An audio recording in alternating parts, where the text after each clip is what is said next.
Hola compañeros, nosotros somos de la carrera de Arquitectura de FES Aragón. Mi nombre es Jorge Ramírez y mi compañero es Víctor Rosales. Estamos cursando la materia de Arquitectura Mexicana 1 a cargo del profesor Raúl Octavio y les vamos a exponer el tema de Paquimé. Vamos a ver lo que es la ubicación geográfica de la zona arqueológica de Paquimé.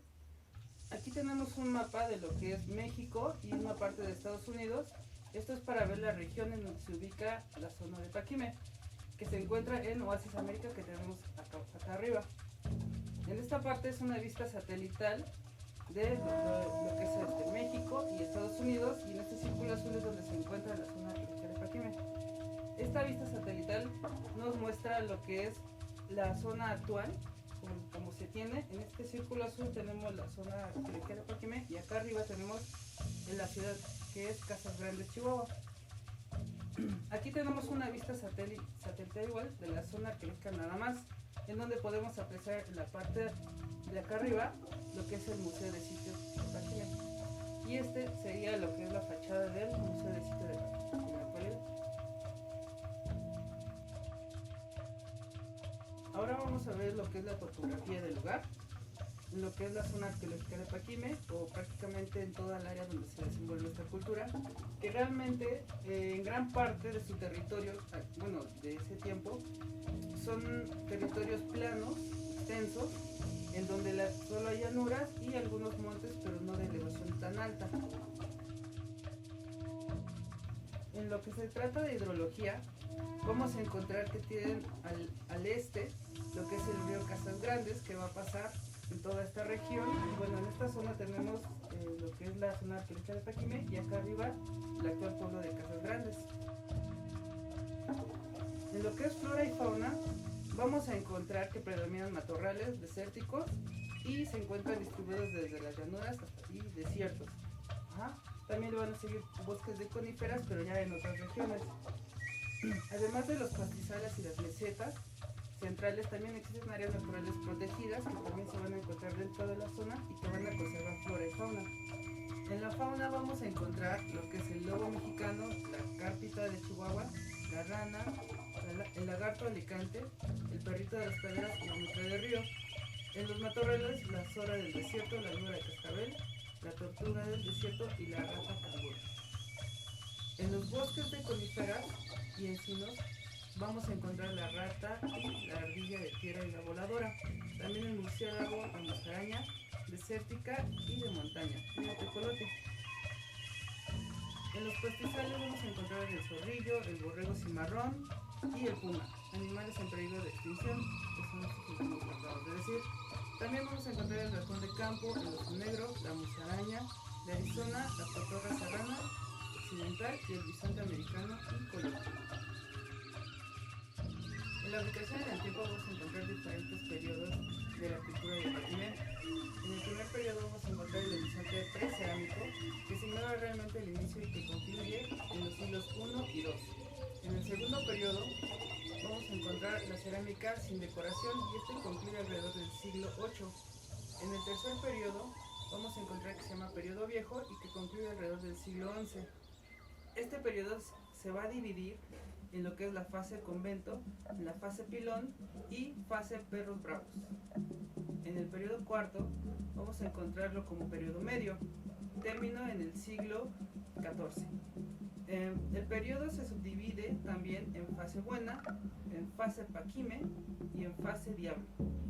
En el periodo 5 vamos a encontrar el periodo tardío, de 1340 a 1660. El periodo se subdivide también en fase robles, fase de los primeros contactos españoles, y ahí es donde termina. Y en la fase 6 vamos a encontrar el periodo de los españoles, que es de 1660 a 1820. En lo que son los grupos de origen de la cultura de Paquimé, vamos a encontrar que fue aproximadamente hace 3000 años a esta época, en donde vamos a encontrar que algunas regiones del suroeste de los actuales Estados Unidos y del norte de México comenzaron a tener una vida aldeana sedentaria. En el año 700 después de Cristo se dio la cultura paquimé en la zona de Casas Grandes, con la práctica de la agricultura y las construcciones pequeñas y casas de adobe semicirculares y circulares. La edad promedio de los paquimenses era de apenas 31 años. Esto se debía a las enfermedades y a las guerras. Los muertos que se encontraron en la zona presentaban deformaciones óseas, producto de la artritis y otras malformaciones vertebrales. El aspecto político. Se sabe que era muy similar a lo que era la división de poderes o la división jerárquica de Mesoamérica. Tenían un gobernante, la clase sacerdotal, los militares, que eran muy importantes, pero en Paquimé se desarrollaron más la clase artesana. Por último tenemos a los campesinos y a los esclavos.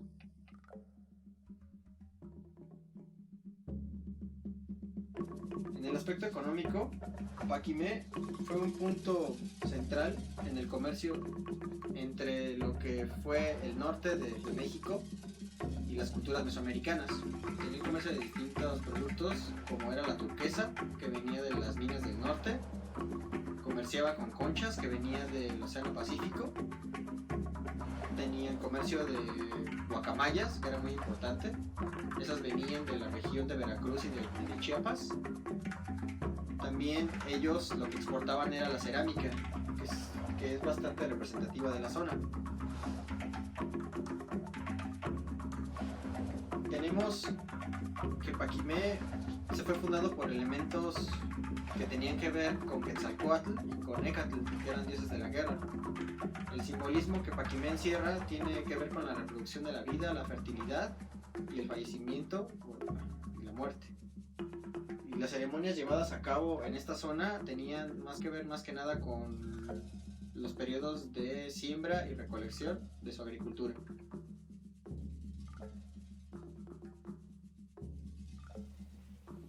En lo que se refiere a la cerámica de Paquimé, podemos encontrar que se alcanza un gran desarrollo artístico debido principalmente a sus delicadas formas simétricas que llegan a impregnar en lo que son las vasijas de cerámica. También vamos a encontrar que ciertas piezas de cerámica van a ser de gran diversidad de formas, entre las que destacan las ollas, boca estrecha y cuerpo globular. También vamos a encontrar ollas dobles comunicadas y las efigies antropomorfas y zoomorfas.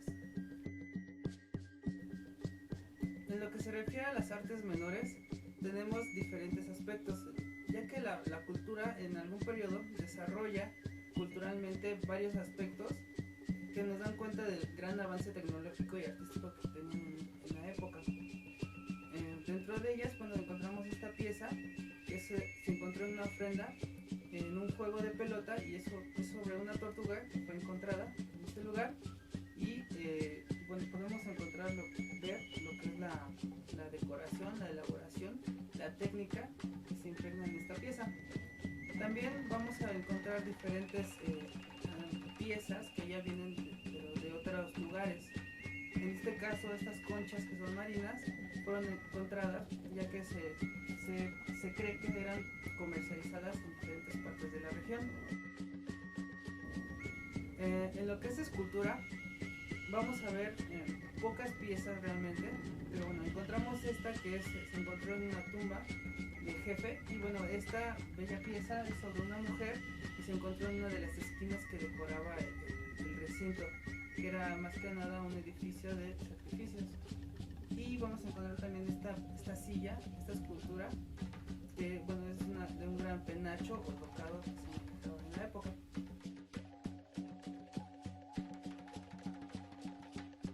Aspectos científicos. Paquimé, al igual que las sociedades mesoamericanas, habían desarrollado la astronomía, la geometría, pero vamos a hablar de algo que los hizo distinguirse entre todas esas sociedades. Fue su ingeniería hidráulica. Para poder subsistir tenía que desarrollar un sistema de suministro, de conducción y de almacenaje de agua que provenía de manantiales de 8 kilómetros. Estos eran a través de canales, de grandes canales que traían el agua y los conducían a algunas cisternas que estaban a la periferia del poblado. En estas cisternas, digamos, tenían un proceso de purificación, por así decirlo, y luego de esto eran conducidos por canales que atravesaban toda la ciudad e iban hacia las zonas habitacionales y hacia los centros ceremoniales.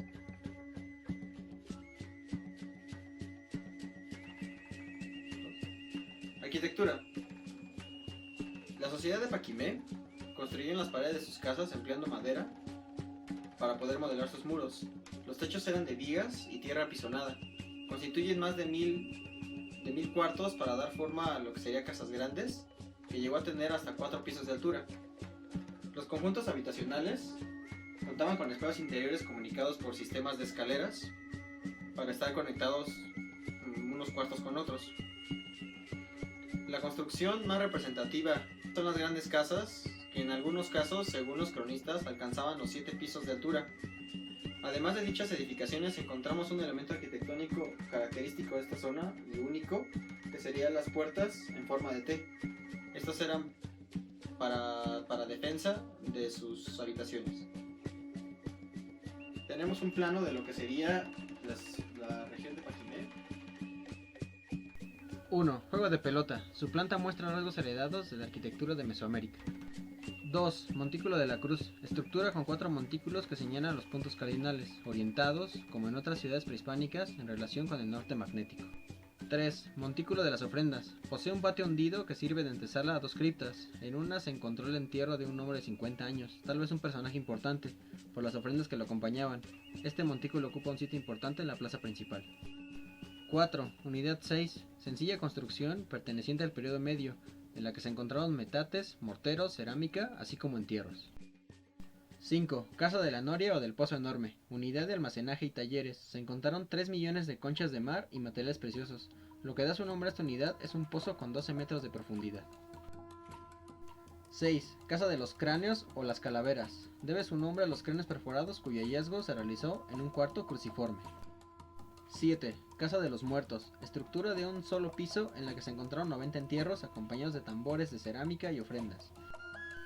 8. Casa de las Columnas o de los Pilares. El nombre de esta construcción se debe a los 14 enormes pilares que sirven como pórticos, uno en el acceso sur y otro en la plaza interior. 9. Casa de las Guacamayas. Los vestigios de jaulas indican que estuvo dedicada a la crianza de la guacamaya militar proveniente del sur de México y de la guacamaya escarlata, traída de Veracruz, ambas valiosas por sus plumajes. 10. Montículo de los Héroes. Esta estructura redonda recibe su nombre porque allí fueron enterrados soldados que acompañaban a Francisco y Madero. 11. Montículo del Pájaro. La planta de este monumento ceremonial tiene la silueta de un ave degollada. 12. Casa de la Serpiente. En este lugar, que fue creado de aves, se localizan algunos entierros. 13. Montículo de la Serpiente. Localizado en el extremo oeste.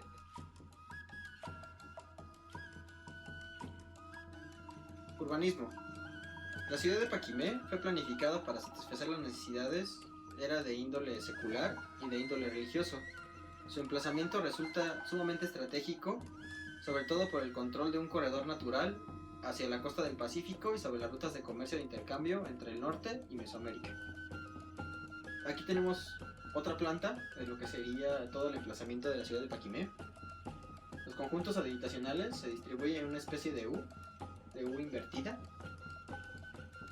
Conservan un eje de trazo con los puntos cardinales norte-sur y oriente y poniente. Los juegos de pelota, que son esta parte, presentan un eje norte-sur, mientras que los montículos del Pájaro, de los Héroes y de las ofrendas, que serían estos, presentan un alineamiento noreste-sureste, pero girado 45 grados del eje predominante de la ciudad. Es un trazo característico en ciudades de occidente como las Yacatas y Tzintzuntzán, y las del noreste de Mesoamérica. El sistema constructivo. Los materiales de la legión fueron locales, o sea, era arcilla, madera, que podían encontrar fácilmente en la zona. La cimentación era casi superficial, era a nivel del terreno sobre una excavación de 20 a 30 centímetros de profundidad. Sistemas constructivos. Los materiales de construcción fueron materiales locales, que era la arcilla y la madera. La cimentación era casi superficial, a nivel del terreno, sobre la cual se hacía una excavación de unos 20 centímetros de profundo y 30 centímetros de ancho, como anclaje en el desplante de los muros. El espesor de algunos muros fue hasta de 1.40 metros. en la planta baja para poder soportar el peso de los otros 4 niveles que se llegan a encontrar en la zona. La longitud de la cimbra llegó a tener más de 4 metros de largo y hasta 75 centímetros de altura. Los entrepiés y cubiertas se hicieron con troncos de madera de 2 a 3 metros de largo y 10 centímetros de diámetro. Las vigas tenían un diámetro de unos 30 o 40 centímetros, con una longitud variable, dependiendo del claro que tenían que salvar. Y los muros se pintaban con colores que eran rojo, azul, verde y rosa. Teníamos un sistema de apoyos, como eran los muros. Se combinaban con apoyos aislados a base de columnas que eran maderas, con zapatas y capiteles de piedra. Con un sistema de ensamble llamamos de caja y espiga. Después se sustituyó por lo que eran pilastras y pilares rectangulares de arcilla. Por último, en lo que sería la cubierta teníamos los terrados, que eran hechos de carrizo que crecía al margen del río que pasaba cerca de la zona.